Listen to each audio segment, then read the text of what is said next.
What's up everybody, it's the Sports Code aka Aiden, and welcome back to another video. For anybody that hasn't been aware or hasn't realized yet, the reserves for the NBA All-Star game has been announced for both East and West. There are a lot of interesting debates and topics on who didn't make the All-Star game, who got snubbed, and now it's time to actually see who exactly got snubbed and who didn't. There are some players that I have concerns about and I'm pretty worried that didn't make the All-Star game.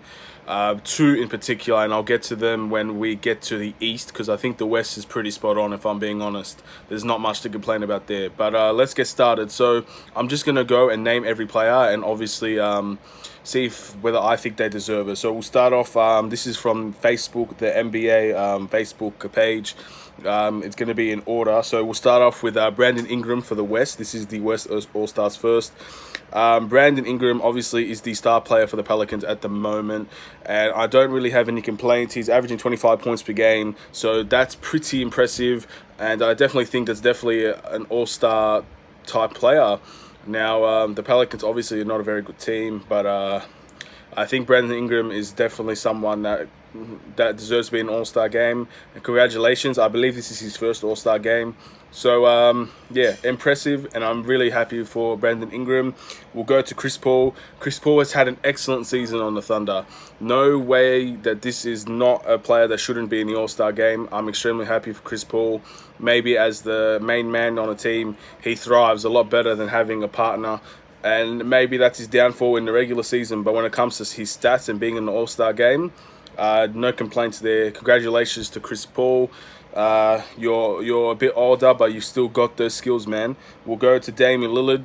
This is my personal favorite point guard in the West, so I'm extremely happy to see Damian Lillard play. It's Dame time. He's clutch. He's averaging, I believe, 29 points per game. That's incredible.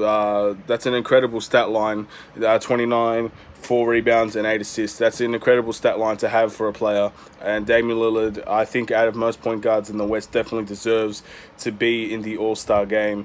And yeah, there's nothing really more to say about that. Honestly, Damian Lillard is well and truly deserving of that role. Donovan Mitchell, I believe Donovan Mitchell's first All-Star game, and I'm extremely happy to see him play there as well. It's been a lot of firsts, so congratulations to Donovan Mitchell, the Spider. He's been amazing for the Jazz.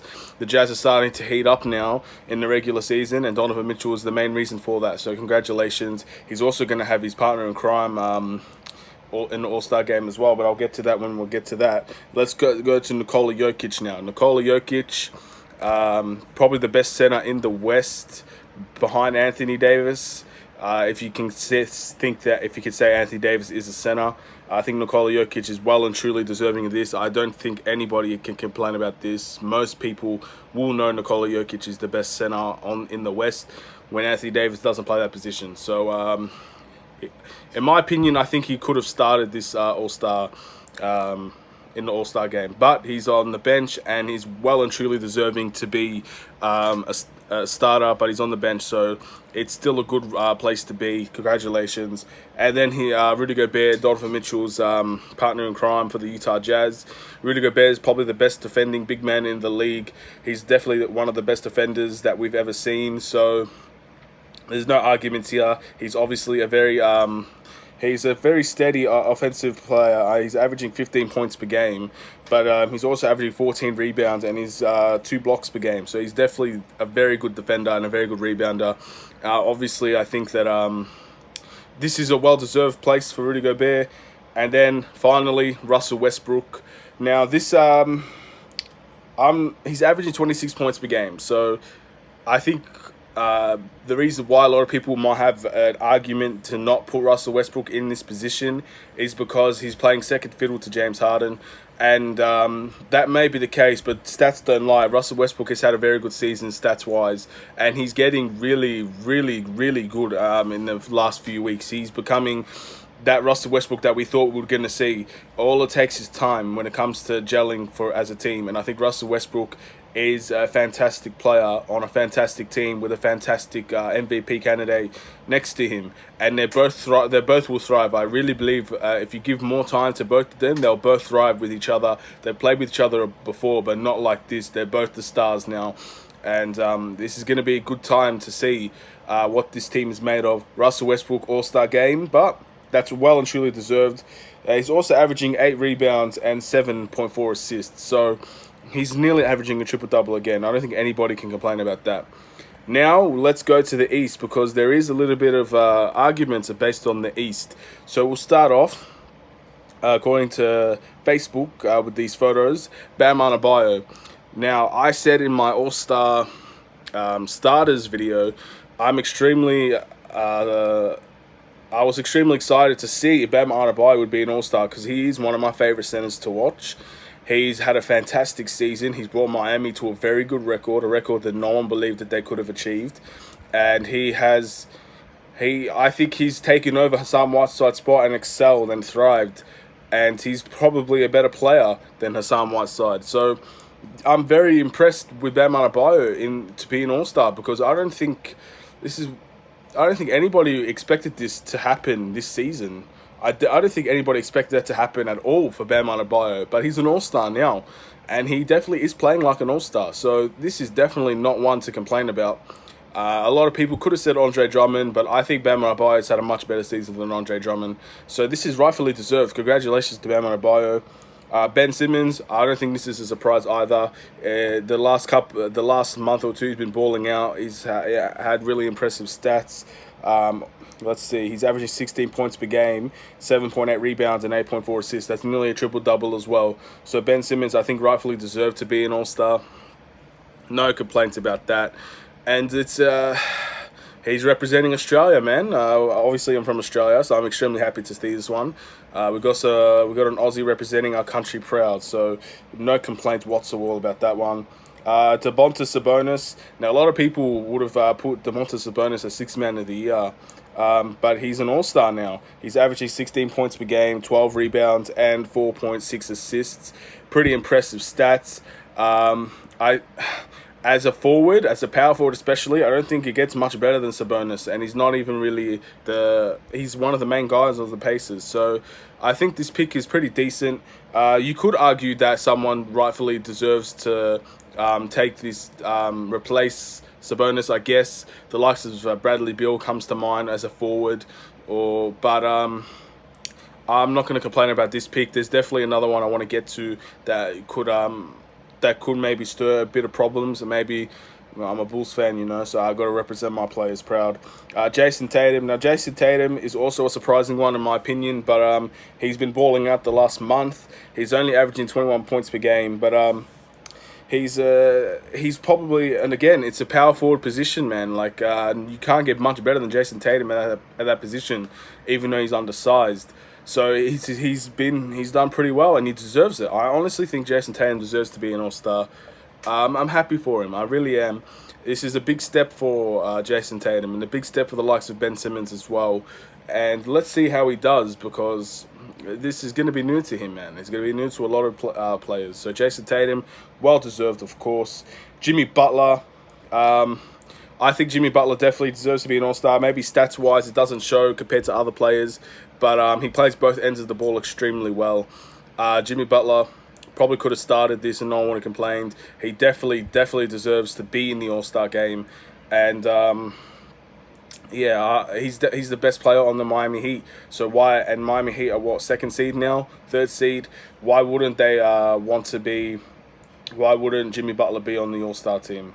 It doesn't make sense to me. And then we've got Chris Middleton. This is one where I kind of have a problem, because he's not the best player on his team, and he doesn't have the best stats compared to the likes of two players I'm going to mention right now. These two players are Bradley Beal and Zach LaVine. He doesn't have better stats than any of them. I know he's a very good player. Don't get me wrong. I know he's a fantastic player, and I'm not denying that. And he of course he deserves to be an All-Star. But I just think that there were better candidates out there, in my opinion. I definitely think Bradley Beal should have got in. I think even Zach LaVine definitely should have got in. I'm going to defend my player here, because I think Zach LaVine is a better player than Chris Middleton. Maybe not on both ends of the ball, but he's a scoring machine. He's top 20 in steals, Zach LaVine. So his defense has improved, and his offense has gotten even better. Efficiency is the best of his career. And Bradley Beal's no different, man. Bradley Beal plays both ends of the ball. He's a scoring monster. And he's saved the Wizards from a pretty boring season that they're having because he's the only entertaining player to watch on that team at the moment. So, yeah, Bradley Beal and Zach LaVine, I think, got snubbed. And one of those players should have definitely been in the All-Star game. And the same goes for Kyle Lowry. I love Kyle Lowry. He won a championship. He's averaging 19 points per game and 7 assists and with 4 rebounds. For his size, that's incredible numbers. But again, Bradley Beal and Zach LaVine probably deserves that spot more. And if you're going to go based on records, then of course Kyle Lowry and Chris Middleton deserve it more than Zach LaVine and Bradley Beal. But then you also would never start Trae Young if you're going based on records. I'm sorry. There's been a little bit of a error in how they view what do you view the All-Star game, because the fans obviously don't care about the record, but it seems like the coaches do care about the record, and it makes for a lot of players that get snubbed, that don't make the All-Star game when they really deserve it.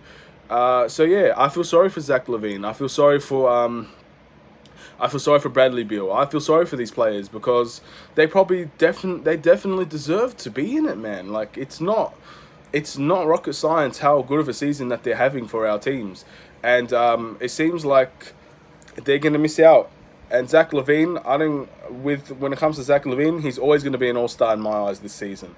I don't care, maybe the stats, he will never remember him as an All-Star. But this season, in my eyes, Zach LaVine is an All-Star, and he rightfully deserved to be in this All-Star game. So that's all I'm going to say on that matter. Same with Bradley Beal, but obviously Bradley Beal's not a Bull, so I'm not really going to remember him this season being an All-Star. But with Zach LaVine, I'm going to defend my player, and I'm going to defend my team. And I definitely believe he deserves to be an All-Star. Let me know what you guys think. I don't think it's right to snub players like that. And I definitely think that, especially for Chris Middleton's case, because if Chris Middleton was the best player on his team, then you have a case there, but he's not. And same with Kyle Lowry. Kyle Lowry's not the best player on his team, and yet he still made it. So obviously, for the bench, the records meant more than the starting lineup, because Trae Young shouldn't be starting in that case. It's just, I don't know. I think the situation was read wrong by either the fans or by the coaches, because obviously record matters in some cases and it doesn't in some. I truly believe the record doesn't matter for the All-Star game if you're putting up extremely good stats. So Zach LaVine is putting up extremely good stats. Bradley Beal's putting extremely good stats up. And I really think they deserve it. Yeah, okay. This video is probably going longer than I expected. I'm not saying that the Kyle Lowry and Chris Middleton don't deserve it. I 100% believe they deserve it. It's going to be a good show, very good teams. It's for a good cause, and the format and all of that has changed to honor Kobe Bryant. And I'm not going to sit here and bash players that don't deserve to be bashed, because they definitely deserve it. But I do think there were other players that deserve it as well. And I'm just here to say that they should be an All-Star as well. And yeah, I'm just defending my team basically. And I'm defending Bradley Beal because I think he deserves it as well. That's all I'm going to say. Congratulations to everybody that made the All-Star game. You all are fantastic players. You're really entertaining to watch. And it's going to be a great time it's a great time to be an All-Star. And we're doing this for a really good cause. It's going to be a very special All-Star game. We're representing Kobe, and we're representing his legacy and the format and all of that. I'm extremely proud of the NBA and its fans and the players in the NBA. That's one thing I want to say, and I know it's 13 minutes, so a lot of people are not going to see this, but the NBA and its fans and its players are extremely amazing. They're one of a kind. The way that they've built and rise together as a unit, as one unit, to represent and honor the legacy of a great man that was taken away from us too soon is fantastic. Our fans are amazing. The NBA fans are amazing. And the NBA players are amazing. They're doing their own way to honor Kobe. Whether they're taking it's their own responsibility, and they're doing the things that they feel right to honor Kobe, and others are doing it in a different way. But together, we're all united as one, and it's amazing to be a part of something like that. As a fan of this sport, as a fan of basketball, as a fan of Kobe, and as a fan of just sports in general, this is something that really deserves a lot of praise. These fans and these players, they deserve a lot of praise, and they deserve to be recognized for their acts and for how they've come together to represent something that happened that was extremely tragic. So to everybody involved, to all of the NBA, I thank you as a fan, and all the fans, I thank you as well, and the NBA will thank you as well. We've all come together to really honor something that should have never happened, but it has happened, and we've come together, and we're stronger for it. And I'm sure Kobe would be smiling up there. He'd be very proud of how we banded together to honor him, and how the future of the NBA will be remembered because of him, and how his legacy will never die. I've seen quotes saying that you die in two ways. You die when you're physically no longer on this earth, and you'll die when people will stop saying your name and will stop talking about you, their final words for you. And Kobe Bryant will never die in that respect. Kobe Bryant will never die in our hearts. He'll never die. We will never stop talking about Kobe Bryant. So I just want to say that we're really one of a kind. Anyway, thank you for watching. Please like and subscribe. Take care, and peace.